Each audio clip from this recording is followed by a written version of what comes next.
Olha, antes de mais, eu sou a Dolores Papa, não é? Sou aqui uma colaboradora da Zero P. Estamos de volta com os nossos encontros para a sustentabilidade. Esses encontros têm acontecido desde março, quase todas as sextas-feiras, 3 sextas-feiras por mês.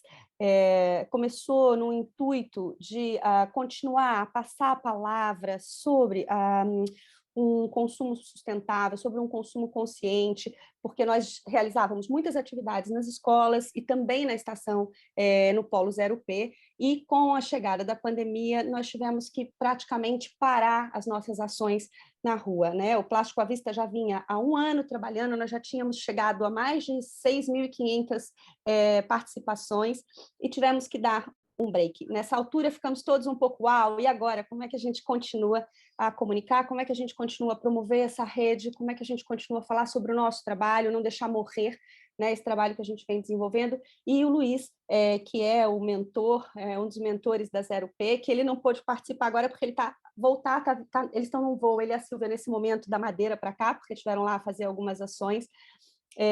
Então, o João está aqui, ele é um dos padrinhos do Zero P, do projeto da Zero P, por isso que ele está aqui a nos dar essa assessoria hoje. Obrigada, João, antes de Obrigada, mais. João. É um prazer, E apesar de estar com o nome do Luís, mas chame-me João.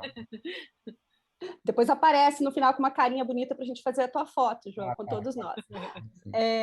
Então, foi nesse contexto que surgiram as conversas para a sustentabilidade. Essa foi a nossa intenção. Antes de apresentar a Eunice, muita gente já conhece, mas achei muito lindo hoje na conversa com ela que ela falou, eu falei isso, falei, muita gente já te conhece, falou, mas muita gente também não me conhece, não conhece o projeto, e por isso é maravilhosa já começar com essa humildade em toda a sua história e todo o seu trabalho. Eu fico muito, muito feliz e muito honrada com a sua presença. Mas, antes de tudo, eu queria mesmo falar sobre essa questão da pandemia, porque aqui em Portugal, nós, graças a Deus, temos a possibilidade de estarmos de volta, de certa forma, né, a uma vida quase não normal ainda, mas já estamos desconfinando, as crianças voltaram para a escola. Eu vou pedir só novamente para se lembrarem de desligarem os microfones, por favor. As crianças já estão de volta às escolas, as pessoas começaram a voltar aos seus trabalhos e, de certa forma, nós voltamos a sentir um pouco esse gosto de liberdade, não é verdade? Os números de casos diminuíram imenso.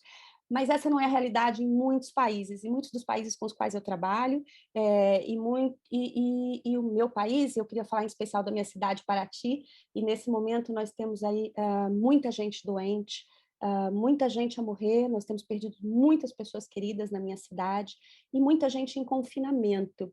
Então, de certa forma, para mim, esses encontros para a sustentabilidade, esses encontros da Zero P, eles são incríveis no sentido de que nós conseguimos, dessa forma, romper fronteiras, ultrapassar os oceanos, não é? E chegar em lugares muito distantes e que estão numa condição muito complicada, onde as pessoas ainda estão trancadas dentro de casa. E por isso eu sinto que, de certa forma, ao trazer ideias de boas práticas, ao trazer histórias inspiradoras, ao apresentar, ao partilhar esses projetos, não é? E essas experiências, nós também estamos levando aí esperança, não é? Esperança por um futuro melhor, esperança por um futuro diferente, esperança por um futuro no qual estejamos todos mais reconectados com o nosso planeta e entre todos nós. Então, era isso. E já agradecendo a participação de todos, agradecendo a sua vinda. Eunice, você foi uma das minhas primeiras convidadas e nós marcamos há muitos meses esse encontro. Obrigada por estar conosco hoje. Acho que a tua história é mesmo uma inspiração. Eu falo muito isso sobre inspiração. Às vezes as pessoas acham que eu me repito, mas a verdade é que eu tenho mesmo convidado pessoas para virem aos nossos encontros que me inspiraram pessoalmente e que, de certa forma, também tiveram a sua vida transformada. Né? Eu não trouxe ninguém pronto. Eu escolhi pessoas realmente que estavam nesse processo de desenvolvimento. Você fala uma coisa muito bonita nas suas apresentações e nos teus textos, que é uma trajetória imperfeita. Não é? Eu acho isso muito, muito fascinante. Então, seja bem-vinda. Nós vamos falar sobre a tua loja, sobre o teu livro, sobre os teus projetos, e eu gostaria de começar pedindo que a Eunice contasse um pouquinho sobre como surge a Maria Granel, porque eu sei que tem uma conexão muito forte com as suas raízes. Eu também sou uma pessoa super conectada com as minhas raízes lá em Paraty, então eu acho mesmo lindo a sua história e a do seu marido e a maneira com que vocês criam essa coisa enorme que vocês têm hoje, né? Porque não é só a loja, é todo esse movimento que vocês conseguiram gerar. Então, seja bem-vinda, por favor. A palavra é sua. Obrigada, muito obrigada pelo convite, pela honra de estar aqui, e dá para sentir a energia boa desta comunidade que a Dolores juntou e que a Zero P também está a construir. Muito, muito obrigada pelo privilégio. Obrigada a todos os que se juntaram também, e também muito obrigada pela oportunidade de falar da Maria Granel e de falar do meu percurso. E enquanto a Dolores estava a falar, eu estava a pensar numa série de ligações e de coincidências que nos unem, e durante a conversa vamos confirmar ainda mais, mas de facto, se estou aqui hoje, eu devo a essas inspirações de que a Dolores falou também, e a minha transição ecológica só aconteceu precisamente por causa, especialmente, de duas mulheres e de dois projetos com que me cruzei. E a Maria Granel é fruto precisamente dessas inspirações. A determinado momento das nossas vidas, portanto, eu tinha 33, demos conta de que estávamos aqui em Lisboa, eu e o meu marido. Eu sou minhota, do norte de Portugal, de Faf, e o meu marido é açoriano, de São Miguel, e tivemos os dois a sorte de crescer no meio da terra. Eu venho de longas gerações, quer do lado da minha mãe, quer do lado do meu pai, de lavradores, portanto, gente que encontrou sempre na terra o seu sustento e sempre dependeu da terra para sobreviver. E essa ligação inicial, que eu considero muito especial e sagrada, eu acabei por perder Oi? na minha vida Não. um período quando saí da aldeia, quando passei para a cidade e quando fui passando para cidades progressivamente maiores. E, portanto, nesse momento das nossas vidas, nós apercebemos que estávamos longe das nossas raízes, desse contacto com a terra e com a natureza. E eu só posso explicar a Maria Granel neste primeiro impulso de criação pelo fator saudade e pela vontade de regresso, que lá está, que não deixa de ser inexplicável. Havia um apelo enorme de regresso e de recuperação destas raízes. E estando em Lisboa, aquilo que fizemos foi abrir uma mercearia biológica 100% a granel, que nós sonhámos durante 2 anos, desde 2013 até 2015. Portanto, o primeiro passo para a criação da Maria Granel foi este fator saudade. Por outro lado, tratando-se de uma mercearia, e são memórias, não sei se acontece o mesmo desse lado, mas são memórias que povoam o meu imaginário. Eu acho que é um imaginário coletivo da mercearia do bairro, do comércio de proximidade, das pequenas comunidades de afeto em que as pessoas são tratadas pelo nome, em que conhecemos o gosto das outras pessoas, estamos a falar de contexto de contexto familiar, autenticamente. E, portanto, esse também foi um objetivo nosso, recuperar o passado e comprometer esse passado com o presente e com o futuro. Eu não contei, mas acho que é muito importante dizer-vos que nada na minha vida, apesar destas raízes campestres, mas nada na minha vida, na verdade, dava a entender que eu viesse a ser merceeira ou a ter uma mercearia, porque depois dessa infância profundamente ligada à terra, a verdade é que eu fiquei totalmente desvinculada e desconectada dessas raízes e passei durante muito tempo na minha vida por um paradigma de absoluto consumismo. E quando digo consumismo, eu dedicava muito do meu tempo, muito da minha energia e muito do meu dinheiro a comprar roupa e a comprar calçado de uma forma muito compulsiva. Então é até irónico se recuarmos e se pensarmos que eu venho desse paradigma do consumismo e hoje abraço um propósito e uma missão de redução de desperdício e, portanto, atuo numa das áreas da sustentabilidade. E o que aconteceu, e eu devo totalmente à Maria Granel, foi que este projeto me permitiu ir despertando. Houve aqui, de facto, uma transição ecológica, um despertar ambiental, e tudo começou, como dizia a Dolores, graças à Bia Johnson. Eu cruzei-me com uma reportagem, portanto, nós durante 2 anos sonhámos e construímos a Maria Granel, né? Primeiro na nossa cabeça e no nosso coração, só depois é que se materializou. E em 2015, a meses de abrirmos a loja em Alvalade, a nossa primeira loja neste bairro de Alvalade, eu cruzo-me com uma reportagem na internet. Eu nunca tinha ouvido falar de Bia Johnson, nunca tinha ouvido falar de Zero Waste, não sabia sequer que estava associado a um estilo de vida e fiquei fascinada. Havia vários pontos na reportagem, os jornalistas acompanhavam a Bia Johnson em vários momentos da sua vida familiar, mas aquilo que mais me fascinou e que ao mesmo tempo mais me intrigou foi a Bia estar carregada de cestos e dentro dos cestos ter frascos de vidro. E eu pensei, mas onde é que esta mulher vai carregada com estes frascos? E fiquei presa ao ecrã. E lembro quase como se fosse em câmara lenta. E então ela foi retirando cada um daqueles potes, não é? Daqueles frascos, foi direto à zona do granel e eu fiquei logo com os olhos a brilhar, não é? Porque nós estávamos a falar de granel, era exatamente isso. E depois ia abastecer-se diretamente para cada um dos frascos da quantidade que precisava. E foi aquele momento, foi decisivo para o nosso negócio. Nós já sabíamos que queríamos uma mercearia de produtos biológicos a granel, mas depois ver aquela possibilidade que não existia em Portugal enquanto proposta de valor num negócio, num conceito, de ver a reutilização de recipientes que já existiam, decidimos exatamente nesse momento em fazer essa proposta e a introduzir no mercado português não é só esta permissão, não é só permitir, é incentivar, é convidar as pessoas a planificarem a forma como consomem, a pensarem e a repensarem nas quantidades de que precisam e que vão efetivamente usar em função das refeições que vão fazer ou poderão vir a fazer.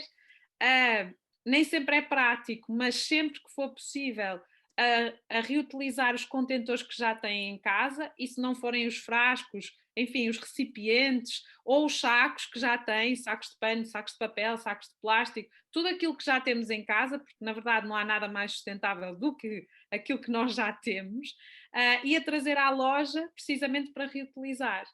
E eu sei que estamos a falar de uma loja pequenina, não é? Que não tem sequer 100 metros quadrados, mas a verdade, essa era a primeira, a nova já tem muito mais. Espera lá, tem... falar de uma pequenina loja de bairro, e essa foi, e digo isto com muito orgulho, essa é a nossa pequena revolução, que é dizer às pessoas, tragam os recipientes, reutilizem o que já têm, e nesse gesto estaremos não só a recusar embalagens de uso único e, portanto, a atuar ao nível da prevenção da geração de resíduos, mas também estaremos a atuar em termos de redução de desperdício alimentar. E é uma forma, de facto, de repensar o nosso consumo e de o planificarmos. Então, abrimos as portas graças à inspiração também da Bia Johnson. Agora eu digo isto com perfeita normalidade, né, de reutilização e de sistema Bring Your Own Container, traga o seu próprio recipiente. Posso confessar-vos que nas semanas anteriores foram insónias atrás de insónias, porque era um risco, nós não sabíamos como é que Desculpa te interromper, Eunice, mas só para não perder uma coisa que você falou aí, que é muito interessante, você já pega e já continua com a história. 2 pontos.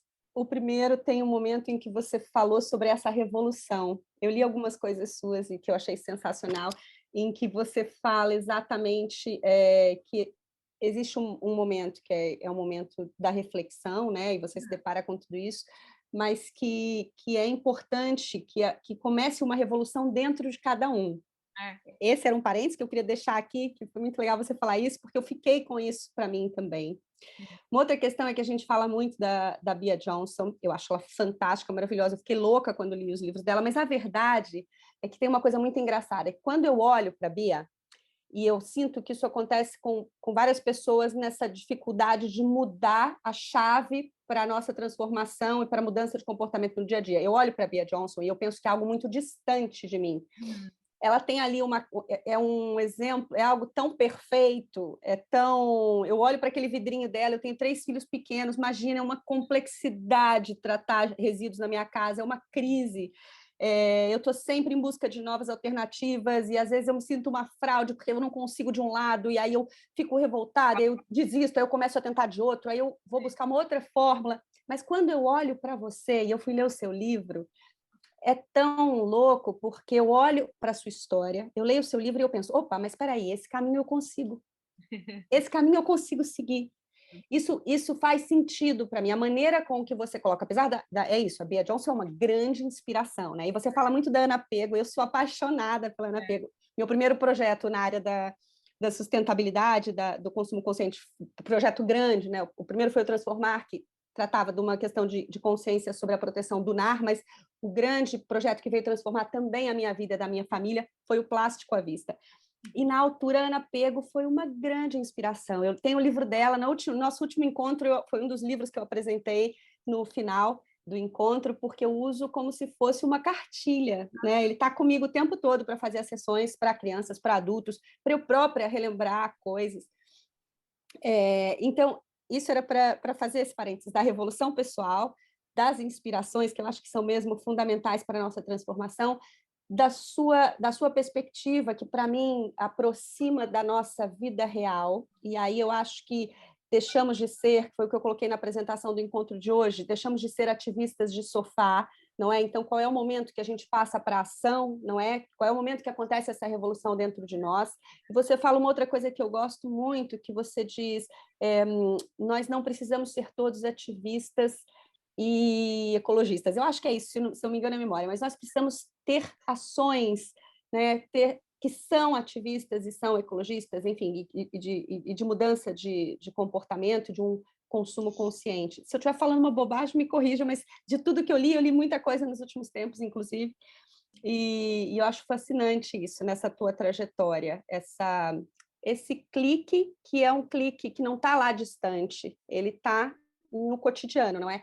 Quando você cria a loja, você já tinha essa mudança na tua vida pessoal? Como é que ela acontece?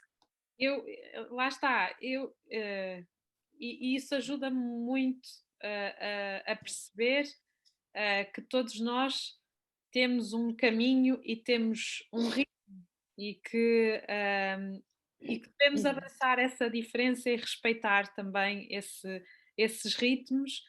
E eu sou a prova dessa imperfeição. Foi a loja, normalmente acontece o contrário, não é? A vida inspira o negócio, e neste caso foi o conceito, foi o negócio, foi a Maria Granel, que nasce deste fator saudade e de regresso, que acabou por inspirar a minha transição ecológica. E foram, sobretudo, dentro do nosso projeto, foram, sobretudo, as pessoas. E por isso é que eu acho que é tão bonito também o que estão aqui a fazer, porque foi pelo facto de eu me ter cruzado com outros projetos e de sentir esta inspiração silenciosa, nada me foi imposto. Pelo contrário, eu acho que no passado sempre reagi muito mal a julgamentos ou a imposições, e senti isso também na minha própria jornada, por exemplo, em relação a outras pessoas, mesmo dentro da minha família. Sempre que eu tentava impor alguma mudança que eu tinha trazido para a minha vida, eu dava conta de que afastava as pessoas do caminho da transição ecológica. Então, eu acredito, porque senti na pele precisamente isso, eu acredito muito no poder do exemplo silencioso e da inspiração silenciosa. E isso sim, eu sinto, lá está, porque me aconteceu, isso aproxima as pessoas, quando o contrário normalmente tende a afastar. E agora perdi-me. Não, estava falando sobre essa coisa da inspiração e da tua mudança, não é? Para além, você começa a loja, mas você ainda estava nesse processo, esse seu próprio processo de mudança de comportamento. É maravilhoso porque isso acontece em paralelo. Acontece em paralelo, exatamente. A Maria Granel vai crescendo como conceito e como missão e vai contagiando a minha vida. E eu acho também, não é, quando olho, e é de facto uma jornada lenta, longa e imperfeita a decorrer, e aquilo que eu sinto é que, de alguma forma, precisamente por ser lenta e por ser longa, eu sinto que as raízes foram ainda mais fundo, porque há tempo para essa consciência, para essa reflexão. E a prova disso, por exemplo, é que eu conheço o exemplo da Bea Johnson em 2015, conheço a Ana Pega em 2017 e são inspirações de facto que se vão enraizando na minha jornada e que me vão transformando e transformando a minha vida. Sim. E hoje tem livro, hoje tem 3 lojas. Quantas? São 3 lojas. Duas Hoje online. tem online, hoje tem blog, tem tanta coisa. Conta um pouquinho sobre o livro. Eu estou fãzaça do livro. Eu vou botar, vai ser uma revolução aqui nessa casa. Eu recomendo, porque é mesmo uma delícia, porque o livro tem coisas que são muito práticas. Eu gosto muito disso. As pessoas aqui nos encontros, nós depois mandamos um e-mail a perguntar o que as pessoas acharam. Em geral, vou só fazer esse parênteses, em geral as pessoas falam, eu queria mais dicas, me dá mais dicas práticas, né? Cada vez que a gente vem falando de um tema. E no último encontro eu trouxe livros, trouxe links e nós tentamos dar algumas dicas. E dessa vez eu ia trazer, mas depois eu lendo o livro eu pensei, não, eu não vou trazer dica nenhuma, porque o livro da Eunice é cheio de dicas. Então, no final do nosso encontro, eu queria pedir mesmo que você fizesse uma lista das suas principais, enfim, dicas, mas para agora eu queria que você contasse um pouquinho do livro. Então, o livro, eu olho para o livro como uma extensão daquilo que nós... Peço desculpas, o link do livro, para quem quiser conhecer, está no nosso chat. Eu coloquei logo no comecinho da conversa, ok? Ele se chama, quer ver, eu vou errar o nome de novo, não é Desperdício Zero, eu ia falar Desperdício Zero de novo, quer ver? Desafio. Desafio Zero, porque o Desperdício Zero é o do Bea Johnson. Vocês precisam também perceber que a Eunice ela fez aqui uma pegadinha, entende? É o Desafio Zero. Que maravilhoso, Eunice Maia. E é precisamente um convite. Eu acho ele é, na verdade, uma extensão daquilo que fazemos na Maria Granel. Foi a editora que me convidou, portanto é engraçado, não fui eu a propor, propuseram-me, e quando me propuseram, eu disse faz todo sentido, porque é, no fundo, de alguma forma, gravar num outro suporte as aprendizagens que eu tenho tido e temos tido na Maria Granel. O meu nome aparece no livro, mas acho que o mais justo, de facto, e tendo em conta que se recuássemos uns 10 anos, nada do que está no livro fazia parte da minha vida, o mais justo é olhar para o livro, é assim que eu o encaro, como um processo de coautoria, porque tudo o que lá está foram aprendizagens que vieram com a Maria Granel e que vieram com as pessoas com que eu me cruzei. E ele é um guia prático, a maior preocupação é essa. Aliás, muitos conteúdos que ali estão, nós acabamos também por replicar nas nossas plataformas, porque para além, obviamente que a Maria Granel tem uma vertente comercial e é também um negócio, mas tem uma vertente muito forte. Eu vou perguntar sobre isso. Pedagógica. Então, está no livro, mas também está nas nossas plataformas. Se abrirem o nosso Instagram, vão encontrar desde guias a destaques, a posts. Encontrou também no nosso blog a informação que nós pomos no livro. É um guia muito prático, está dividido em 4 grandes partes, dentro de casa, fora de casa, em comunidade e também uma secção sobre o futuro e sobre o futuro da redução de desperdício.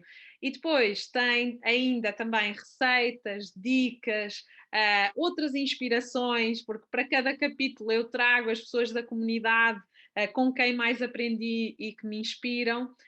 E dentro de casa funciona muito numa lógica de divisão a divisão, contar, dar o meu testemunho pessoal daquilo que foi mais desafiante, das minhas derrotas, dos meus fracassos e das pequenas vitórias, não é? O que é que resultou, o que é que não resultou, portanto, divisória a divisória, desde a cozinha, e na cozinha, como acondicionar corretamente os alimentos, como prolongar-lhes a vida, como organizar a despensa, como fazer, e essa foi uma parte muito importante na minha caminhada, como fazer uma auditoria inicial e perceber qual a quantidade e que categorias de resíduos é que estamos a produzir e a partir daí reduzir. Depois, casa de banho também foi um grande desafio e falo, por exemplo, em termos de higiene menstrual, enfim, o impacto enorme que teve quando passei a usar o copo menstrual, os pensos reutilizáveis.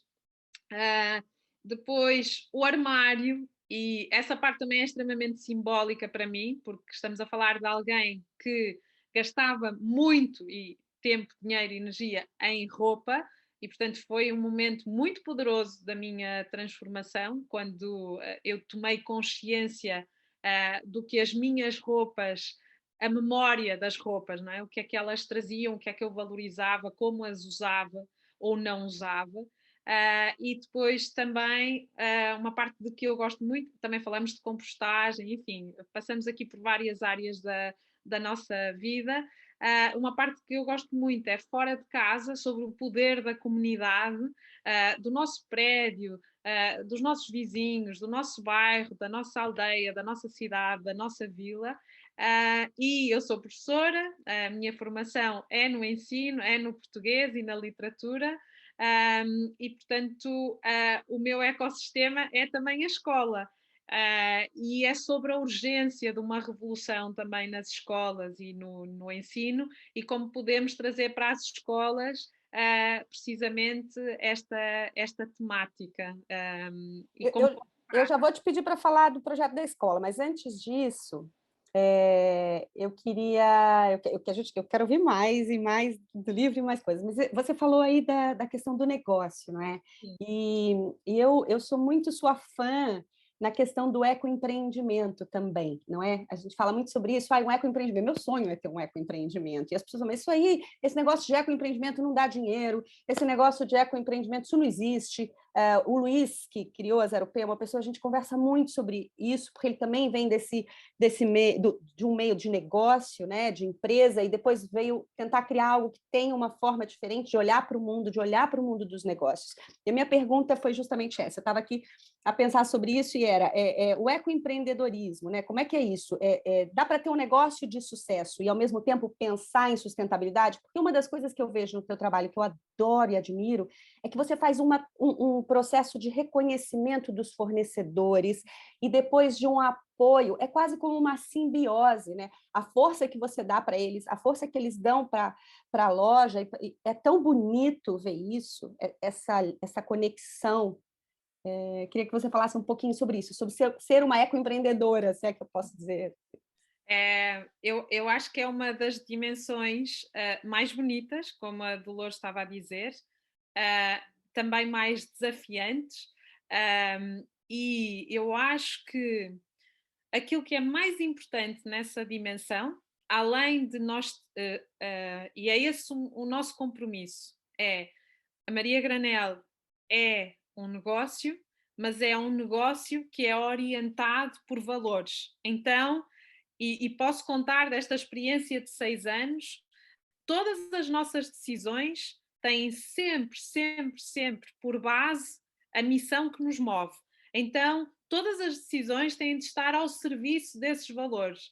E foram muitas as vezes em que, perante algo que nos garantia lucro fácil, e isto acontece muito e é extremamente sedutor, perante algo que garantiria até tornar escalável o nosso negócio, perante caminhos às vezes mais fáceis, é preciso voltar sempre à raiz e aos pilares.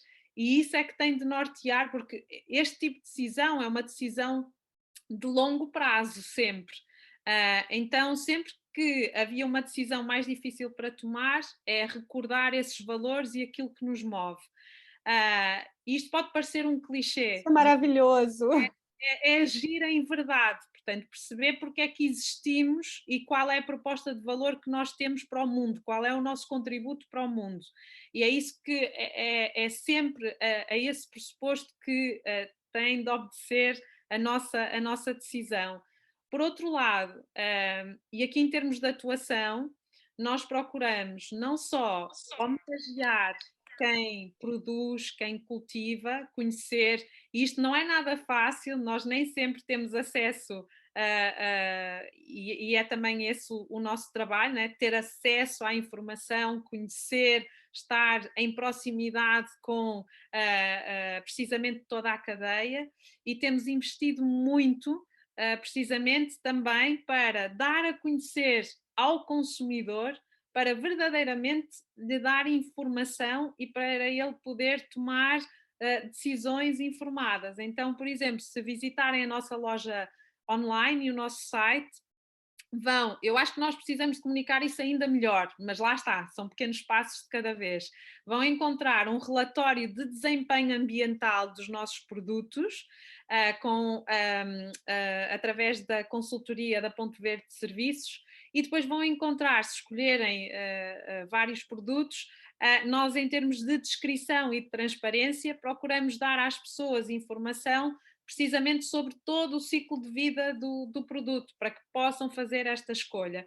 Então, eu diria que ter um negócio com propósito na área da sustentabilidade é estar sempre, sempre a trabalhar para garantir impacto positivo do ponto de vista ambiental, do ponto de vista social e do ponto de vista económico.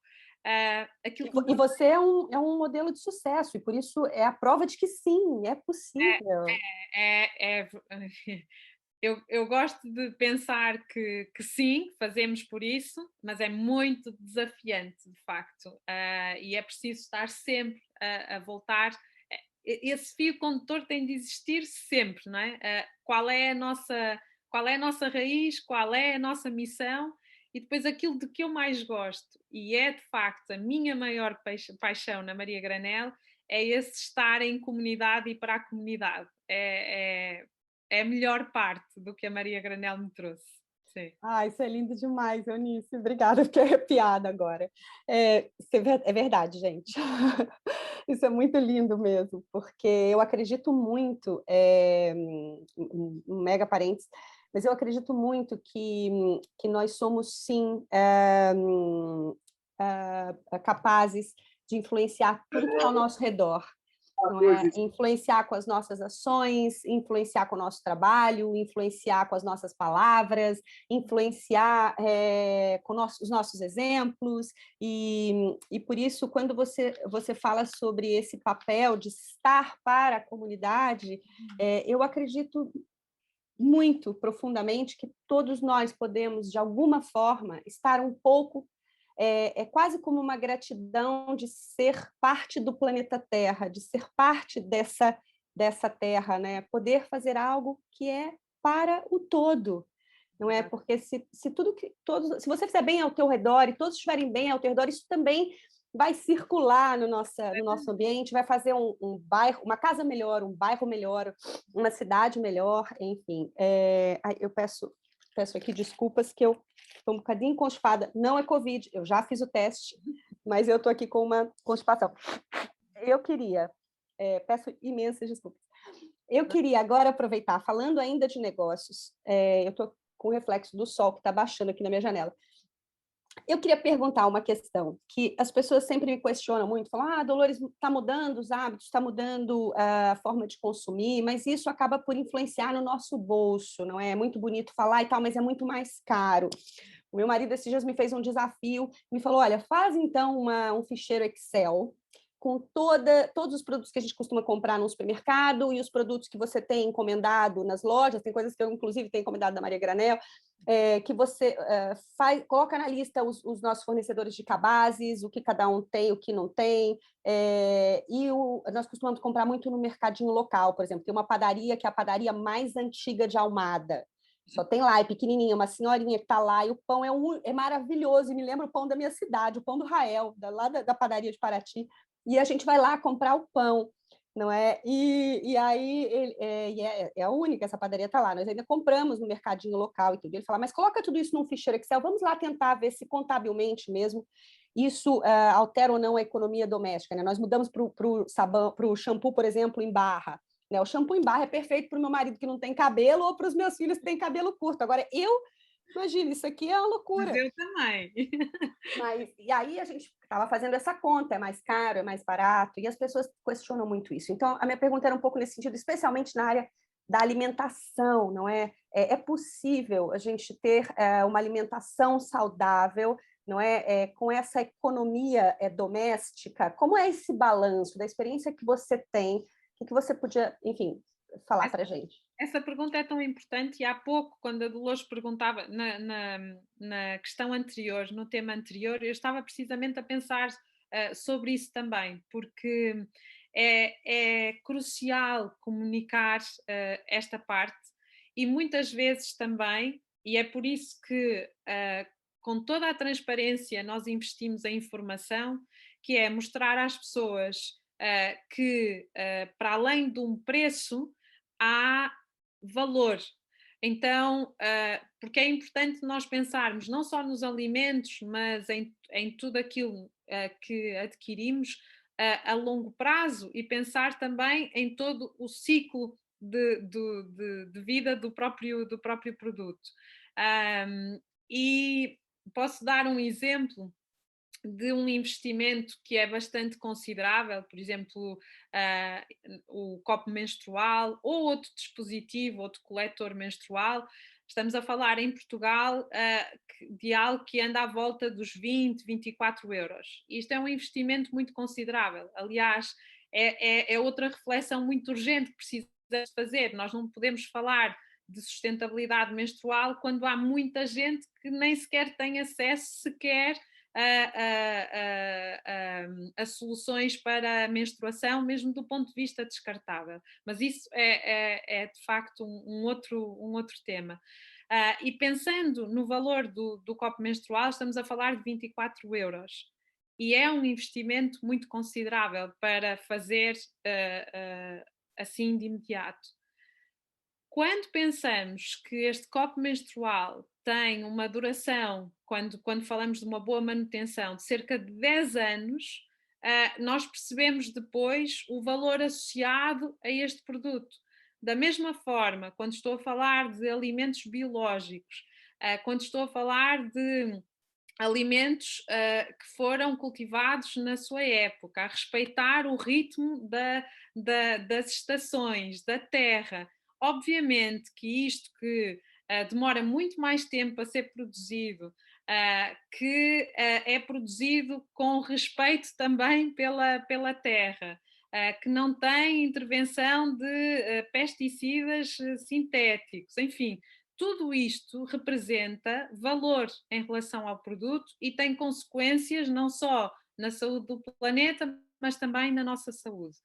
Então é importante, mais uma vez, não é? Estamos a falar aqui de uma escolha e posso falar da minha experiência pessoal. Aquilo que eu investia, e eu, como disse, gastava muito dinheiro em roupa, na verdade, neste momento, eu invisto sobretudo na forma como nos alimentamos. E é de facto um investimento. E dei por mim, tenho pena não ter fotografias, mas a forma como eu comprava antes num supermercado e a forma como compro hoje. E neste momento eu conheço o rosto de quem produz os meus alimentos. Eu conheço a história. Eu apoio este projeto que me traz os alimentos ou aonde eu vou buscar os meus alimentos e escolho precisamente apoiar através da minha compra. Então eu também percebo qual é o valor associado a esses alimentos. Eu compro muito menos, com muito mais qualidade, os alimentos duram muito mais também, eu aprendi a conservá-los e a acondicioná-los também, desperdiço muito menos e tudo isto é dinheiro, são recursos. Então é um investimento que nós fazemos, é um investimento que fazemos de forma diferente, que eu passei a fazer de forma diferente. e muito mais do que preço, de facto, eu passei a olhar e a perceber o valor e a valorizar. Uhum. A Ana Salcedo falou uma coisa muito interessante num encontro que nós tivemos aqui em março, sobre o tempo que ela passou a dedicar à cozinha, nessa nova forma de ver o mundo e de vivenciar, não é? E ela dizia, eu nunca imaginei que pudesse perder tempo. Aliás, antes, ela disse, antes eu pensava que ia perder tempo na cozinha. E de repente agora eu descobri que eu não estou a perder tempo na cozinha. Para ganhar. Eu estou a ganhar tempo de qualidade de vida, eu estou a ganhar tempo aprender sobre esses alimentos que vão estar no meu corpo, no corpo dos meus filhos, né, no corpo da minha família. Eu estou a aprender a identificar de onde vêm esses alimentos, porque ela também consome direto do produtor.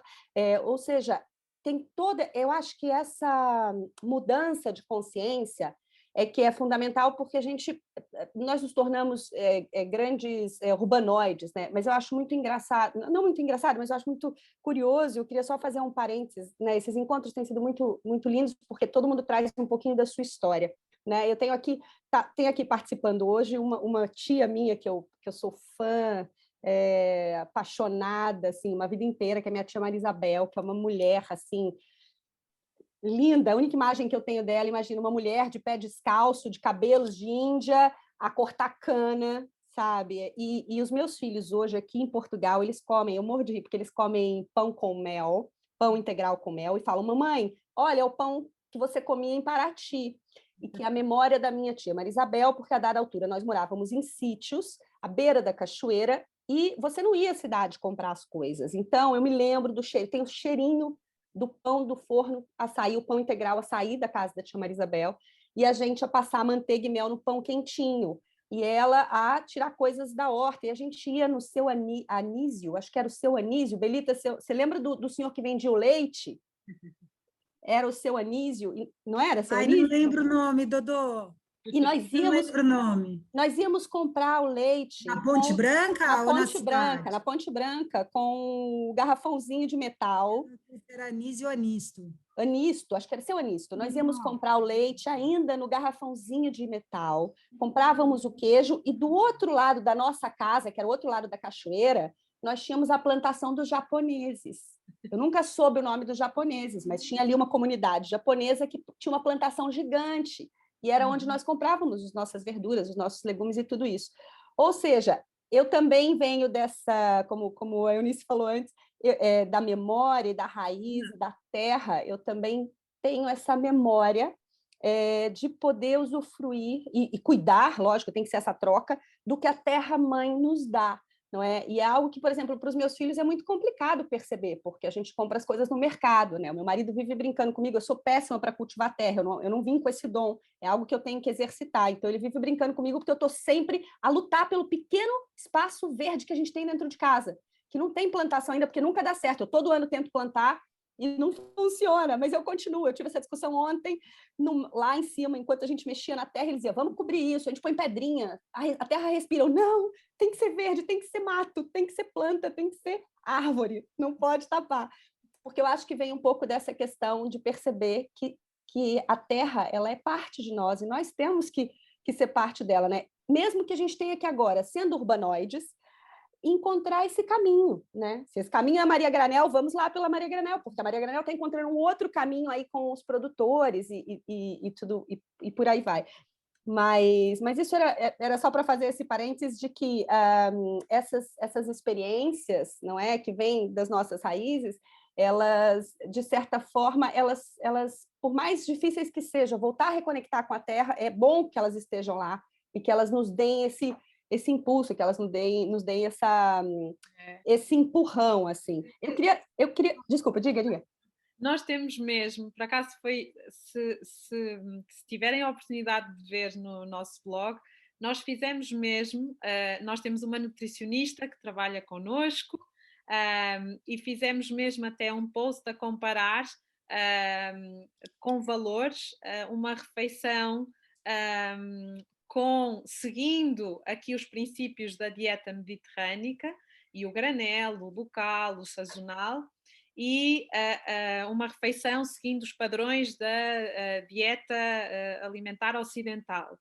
E para além de estarmos a falar de produtos tendencialmente ultraprocessados e, portanto, bem menos saudáveis do que os da dieta mediterrânica, a verdade é que, optando por uma refeição de base vegetal, quando chegamos à comparação, a de base vegetal é mais barata do que a outra ultraprocessada. Portanto, estamos a falar aqui, de facto, para além de todos os outros aspectos que fomos referindo, também de saúde. Ou seja, consegue ser mais econômico e ainda assim com todos aquele impacto que tem na terra, no consumo da água, no consumo da energia, Solo. do solo, porque é uma coisa assustadora. Quando eu vejo, uma das coisas que hoje em dia, eu sou super carnívora, eu luto contra isso, é um desvio de personalidade, as pessoas vivem brincando comigo, porque eu namoro com a carne, né? Quando eu vi o seu marido veio dos Açores, eu viajo para os Açores só para ficar comendo carne, se for possível. E isso não tem nada a ver comigo. As pessoas falam, não tem a ver com você ser carnívora, né? Como eu já fui um dia fumante, já não sou, graças a Deus. E as pessoas falam, não tem a ver com você comer carne, mas eu tenho uma paixão louca por carne. Outro dia, eu fico assistindo coisas, lendo coisas para ver se eu me convenço a abandonar o consumo da carne. E outro dia eu tive uma das imagens que eu tive a ver foi justamente o quanto é necessário de água para se produzir, para se consumir 1 quilo de carne. E a diferença entre todos os outros tipos de alimento é algo tão chocante, para além de todo o maltrato aos animais, o uso do solo, né, para a criação do gado, para além de todas as outras questões. A água, que é um bem tão rico, tão limitado, né, de certa forma, ou seja, isso tudo a gente tem que considerar, exatamente como você falou, quando a gente pensa no que a gente vai consumir, sem contar ainda os milhões de embalados, não é? Isso ainda tem toda a questão das embalagens, que também é um outro tema gigante, assim. Eu queria pedir, Eunice, eu sei, você, enfim, é tanta coisa, eu queria pedir que você contasse, tem o blog, que é uma delícia de ouvir, e tem o livro, que é uma delícia de ler, é verdade, é super rápido, super, não dá vontade de parar, e depois é gostoso porque dá para deixar na cozinha e ele vira tipo um guia prático mesmo, não é? É muito gostoso. Você pega, não, peraí, deixa eu lá olhar aqui como é que a Eunice fez nesse caso. Eu estou com muita vontade de experimentar o desafio, de entrar em cada cômodo e experimentar. Eu preciso de um tempinho, mas eu vou fazer. Mas eu queria que você contasse um pouquinho sobre o projeto nas escolas. Eu sou uma fascinada por trabalhar nas escolas. Quando eu criei o Plástico à Vista, ele foi pensado para trabalhar com crianças inicialmente. Hoje ele já trabalha com todo o público, mas inicialmente foi pensado para crianças, porque eu realmente acredito, né, eu aprendi a trabalhar com a sustentabilidade, com os temas do consumo consciente a partir do momento que eu tive filhos. A verdade é que esse clique ele aconteceu na minha cabeça e no meu coração quando os meus filhos vieram. Essa preocupação essa preocupação real, né, de que tem que ter uma ação, não é um cuidado natural que eu tinha com o planeta e sempre tive, porque nasci em Paraty, e nasci, enfim, rodeada de pessoas que tinham essa visão e que comiam natural e que cultivavam e tudo, mas um pensamento ativo, não, tem que fazer algo, tem que ser parte dessa comunidade que atua para cuidar do planeta, né, e para passar essa palavra, para comunicar, sensibilizar. Eu acho que eu sou muito mais do que fazer, sou muito mais comunicadora, né, e tento partilhar essas experiências e inspirar também as pessoas com as minhas mudanças, né, e também com a minha história que é imperfeita, mas isso tudo era para... Eu queria que você falasse um pouco sobre esse projeto, porque eu acredito que é importante essa promoção da consciência sobre a corresponsabilidade sobre o planeta desde a primeira infância. Sim. Porque eu acho que quando as crianças aprendem isso de uma forma muito natural, isso acaba por fazer parte delas, né? Eu acho tão incrível, tipo, os meus filhos separam lixo de uma naturalidade. Eu tenho um filho de 3 anos que separa o lixo. E por mais que eles ainda falhem, vira e mexe eles falham, já existe uma atenção, né, com relação a, olha, mamãe, podemos... Outro dia eu achei super lindo que uma professora veio me dizer que eles foram fazer uma ação do plástico à vista na escola. O plástico à vista passou na escola deles há 2 anos, e eles tiveram a promover isso sem eu saber, foram as crianças, não é? Ou em casa mesmo, ou com relação à roupa, por exemplo. Nós temos uma rede de troca de roupas. Eu nunca comprei roupa para os meus filhos. Aliás, minto, eu comprei um tênis uma vez, e o meu filho mais velho agora está ficando muito grande, e tive numa emergência comprar uns calções para ele ir à escola na semana que estava começando. Mas a verdade é que eu comecei uma troca de roupas entre amigos, e de repente, como eu trabalho muito em bairro social, de repente eu comecei a partilhar com aquelas famílias que eu tinha intimidade de perguntar, que não ficavam ofendidas, porque aqui em Portugal ainda tem muito esse pensamento, né? A pessoa ficou ofendida de trocar roupa. Eu estou vendo ali a Belita, eu lembro quando eu era criança, o que eu recebia, elas são 6 irmãs, 7, será que eu estou errando? Belita, Maria, Marisa, Mabel, Maíra, Maia, 6. 6, né, B? E 6 da mesma mãe, meu pai tem mais 3. Tem mais 3. Ou Fê, era uma mulherada total, minhas primas todas, e eu ali no meio, eu lembro que eu durante anos recebia a roupa de trocas delas ali no meio também, então para mim isso era muito natural. Mas eu já contei essa história aqui da outra vez no nosso encontro, o quanto isso foi confuso para a família do meu marido, por exemplo, o fato de eu trocar roupas. A minha sogra ficava com pena de mim. Ela dizia, ela tinha um certo constrangimento. Ah, não, a minha nora troca roupa e tal. E, de repente, hoje em dia, as minhas amigas de Portugal já fazem grupo de trocas, né? Eu cheguei a ter 10 famílias trocando roupa de crianças. Eu estou vendo o Felipe ali também, que já passou por esse ciclo, já recebemos muitas coisas de filhos uns dos outros, e foi maravilhoso, assim, em termos de criar comunidade, criar rede, não economizar dinheiro, mas também não produzir resíduos, né? Porque a gente está falando de um planeta hoje que está explodindo de resíduos, né? A gente não encontra solução para os resíduos hoje, né? A gente está poluindo a terra, a gente está poluindo o oceano, a gente está poluindo o ar, a gente está poluindo tudo, não é? Por conta do nosso excessivo consumo que gera esse excesso de resíduo e a buscar, né? Que soluções serão essas, né?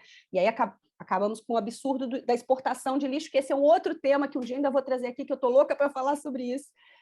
Mas é tudo muito, muito complexo. Tudo isso voltando, que era para chegar na história da escola, porque nós já chegamos na hora, na verdade, e eu queria abrir só um bocadinho para perguntas, mas antes eu queria só que a Eunice contasse sobre o projeto nas escolas. Peço desculpas, me alonguei muito. Sintética. Nós estamos a trabalhar, é um programa piloto, nós estamos neste momento apenas com 2 escolas, e é um programa que acompanha a comunidade escolar durante 1 ano letivo. Aquilo que eu acho mais especial, mais transformador, é que é um programa que atua de baixo para cima, e que é verdadeiramente implementado no terreno e de forma prática. Nós começamos por entrar na escola e há um momento que é sobretudo de formação, e como é um projeto muito centrado, obviamente quando falamos de sustentabilidade estamos a falar de um território vastíssimo, mas nós atuamos essencialmente na questão dos resíduos, na prevenção da geração dos resíduos e na redução desses resíduos. Então há um momento inicial que é de formação e de consciencialização em relação ao lixo, ao caminho do lixo, e há um momento de diagnóstico em que a escola acumula os seus resíduos durante uma semana, depois vai pesar esses resíduos para quantificar, vai categorizar esses mesmos resíduos e vai ressignificando esses resíduos, expô-los através de uma exposição artística, um pouco aquilo que a Ana Pego faz também, vai expô-los para que toda a escola tenha consciência, e posso partilhar que é, de facto, um momento de viragem. Não estou só a falar das escolas, também em casa, nas instituições, acontece muito não termos a percepção do lixo que geramos. E, portanto, é um ponto de partida que é essencial, que é crucial para depois o projeto decorrer. Depois, sempre através do formato oficina, nós vamos trabalhando, e essa é uma parte também muito interessante do projeto, nós trabalhamos com uma equipa de vários setores, alunos, pais, professores, funcionários. E nos funcionários temos os funcionários da cantina, os funcionários do bar, os funcionários da limpeza, a direção, portanto, temos todos os setores representados, atuamos junto desta equipa, oficinas sobre os mais variados temas, redução de desperdício, como cozinhar de acordo com fazer uma alimentação de base vegetal e sem desperdício. Depois também uma oficina de cosmética natural com ingredientes da despensa, mercados de trocas em relação à roupa, como ser um ativista. Estou a dar só alguns exemplos, como fazer detergentes caseiros. Portanto, são oficinas muito práticas para dar ferramentas não só à comunidade escolar, mas depois à comunidade que orbita em torno da própria escola. Esta mudança depois acompanha as próprias famílias, e o nosso objetivo é que no final a escola tenha reduzido em 90% os resíduos, o desvio de resíduos para aterro. Está a ser uma experiência extraordinária, temos aprendido muitíssimo também. Começámos com uma equipa só de 3 pessoas, eu, a Ana Maziello, que é uma inspiração no combate ao desperdício, que tem também uma startup que é a Arcode, transformação de guarda-chuvas extraviados, estragados em impermeáveis, e a Marina Duarte, que trabalha quer no Oceanário, quer também no Jardim Zoológico de Lisboa. E, portanto, 3 mulheres que começaram aqui com a equipa, e hoje temos uma equipa também multidisciplinar de cerca de 9 pessoas a trabalhar. Ai, me leva, eu quero! Maravilhoso! Obrigada. Então, isso vocês fazem um ano, uma escola, é isso? Nós estamos com 2 escolas neste momento. Ok, sim. ok. Sensacional. Essa deve ser mesmo uma transformação radical, porque nós, com Plástico à Vista, no projeto piloto, fizemos 7 escolas em um ano, também tentando essa transição e essa mudança chegamos à cantina e os auxiliares e os professores, e é um desafio gigantesco. Nós, quando percebemos que em uma das escolas gastavam-se 600 palhinhas por dia, nós não tínhamos ido para lá pensando em trabalhar com o refeitório, mas, de repente, no primeiro mês de trabalho com a escola e com a sala de aula, nós percebemos que, uau, o refeitório, temos que trabalhar com o refeitório. De facto, de tudo. E depois, em termos de resíduos, estamos a falar, a percentagem mais elevada é precisamente a dos resíduos orgânicos que têm origem na cantina. Portanto, se há área urgente em que precisamos de atuar, é precisamente, mais uma vez, a da alimentação, a da cantina. Exato, porque os biorresíduos, eles são a maior quantidade de resíduos, são quase 50% dos resíduos produzidos nas famílias, pelo menos na Europa, não é isso? São biorresíduos. Das escolas que nós acompanhamos, estamos a falar de uma percentagem na ordem dos 70% a 75% dos resíduos produzidos, sim. Ai, maravilhoso. Olha, eu queria pedir, já passamos aqui do tempo, Eunice, eu peço desculpa. Uma coisa, a propósito dos biorresíduos, obviamente também temos uma oficina de compostagem e de horta biológica, importantíssimo. Fantástico, maravilhoso, que lindo esse projeto, realmente, porque tem que ser integral, né? Isso que vocês estão fazendo é integral. É Sim. Fantástico. Eu queria ler um pouco as coisas que as pessoas colocam no bate-papo, eu não vou conseguir pelo tempo. Eu quero agradecer a participação de todos que têm colocado as coisas no bate-papo. Nós já passamos 7 minutos, eu peço desculpas. Então, se alguém quiser fazer uma pergunta, quiser colocar alguma questão, fique à vontade, por favor, porque eu queria encerrar com um conjunto de dicas da Eunice, né? Como você tem aquela coisa, você tem uns posts que você fala 10 dicas para casa de banho, 5 dicas para cozinha. Assim, eu queria que a Eunice encerrasse com um conjunto de principais dicas que você usa na sua vida, na sua casa e que você nos recomendaria. Mas antes eu gostaria de saber se alguém quer participar, quer fazer alguma pergunta? Peço desculpas, a gente falou tanto, né? Às vezes mais vale as participações durante, porque as pessoas já estão engatadas com um determinado tema. Mas ainda assim, alguém quer fazer algum tipo de pergunta? Ou a Eunice pode aqui avançar com as dicas? Não? Está todo mundo tímido? Olha, então eu vou... dou-lhe uma, dou-lhe duas. Fernanda. Oi, Eunice. Olá, Fernanda. Brevemente, eu sou brasileira também, sou bióloga e estou empreendendo aqui também em Portugal. Eu queria saber qual foi o seu desafio para reduzir o plástico com os produtores. Porque quando a gente fala com criança, é fácil eles absorverem, mas a gente precisa de uma urgência com os adultos. E como foi esse desafio com você para lidar com os pequenos empresários que usam plástico? Continua a ser um grande desafio, no início ainda mais, porque para além desse desafio do acondicionamento, nós ainda tínhamos de provar não só o próprio conceito, que era novo, biológico 100% a granel, e portanto os próprios produtores que alinharam em trabalhar connosco tiveram de alterar a forma como acondicionavam, porque estavam preparados essencialmente para um linear convencional de supermercado de pequenas embalagens. Então foi preciso também ganhar a confiança para que acreditassem num projeto que ainda não tinha as portas abertas. E aí nós tivemos a sorte de ter connosco na equipa alguém que já estava no biológico há anos, tinha sido um dos pioneiros associado aqui a uma cooperativa, que é a Biocup, aqui em Lisboa, e portanto foi alguém que nos ajudou muito, o João, a chegar diretamente aos produtores.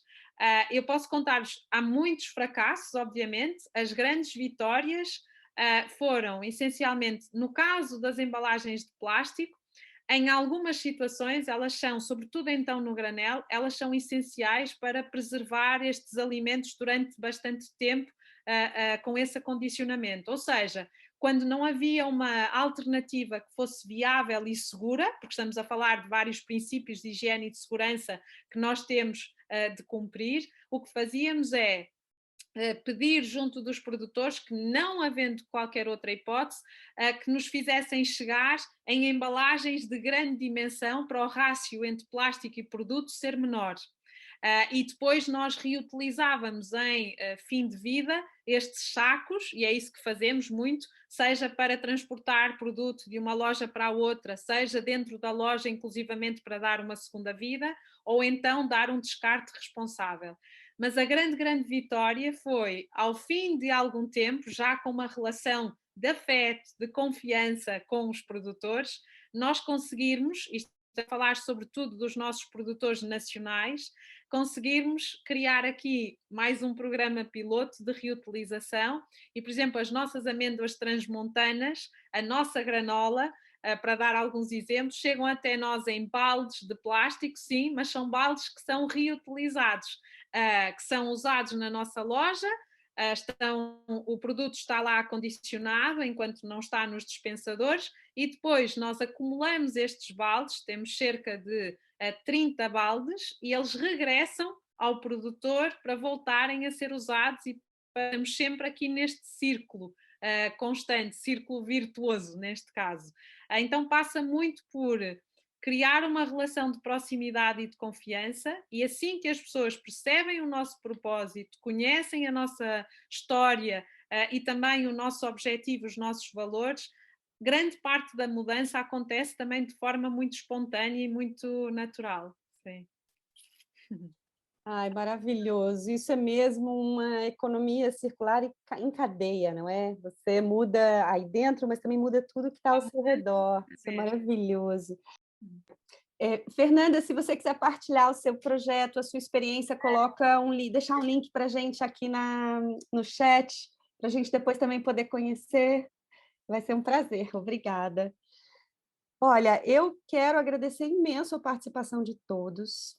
Eu vou deixar o encerramento com a Eunice, porque ela vai falando das dicas, para vocês ficarem à vontade, irem saindo. Foi uma delícia essa conversa. Olha, Eunice, eu tenho aprendido imenso com você, então, muito obrigada mesmo por ser essa inspiração e ter essa generosidade de partilhar a sua experiência, porque isso é fantástico. Você podia ser simplesmente uma grande empresária, não é? Do mundo do granel e pronto, e acabou, mas não, isso é fascinante, porque você é uma inspiração para a nossa mudança como pessoa, mas também é uma inspiração para os empreendedores, né? Isso é muito, muito bacana mesmo. Eu confesso que ainda soa muito estranho na minha cabeça eu pensar em mim como empreendedora. Eu acho que sou uma empreendedora em construção, de facto. Aproveito para dizer, é uma novidade boa, vou dar aqui em primeira mão. Uau! Nós, no dia 16 de julho, vamos fazer um evento totalmente digital, com convidados internacionais e nacionais, só sobre o futuro do granel.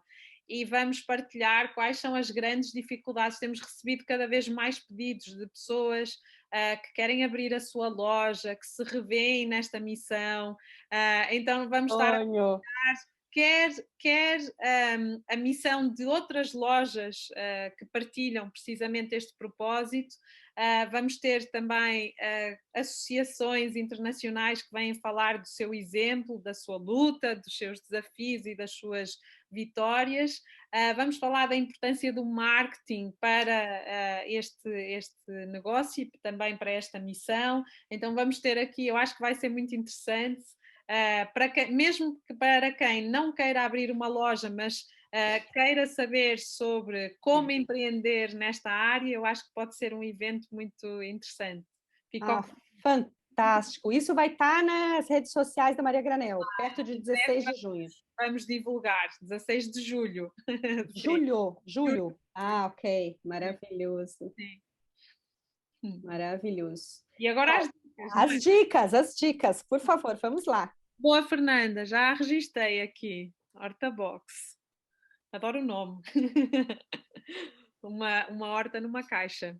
Boa. Sobre as dicas, vou partilhar aquilo que mais diferença fez cá em casa em termos de redução de desperdício. E a minha revolução começou na cozinha. Então, aquilo que mudou completamente, não só a relação que nós temos com os alimentos, mas também o desperdício que gerávamos e que conseguimos reduzir, foi essencialmente planificar antes de ir às compras. Depois, isto faz toda a diferença. Eu sei que parece óbvio e insignificante, mas fazer uma auditoria muito rigorosa antes de fazer a lista de compras, àquilo que nós já temos no frigorífico e àquilo que já temos na despensa. Dentro do frigorífico, precisamente para isso, para esgotarmos os recursos todos primeiro e só depois reabastecermos, ter uma taça assim bem apelativa, cá em casa é uma taça vermelha, com uma inscrição come-me primeiro, que é para todos os alimentos que estão a correr risco de vida, para nós termos a certeza que incluímos nas nossas refeições.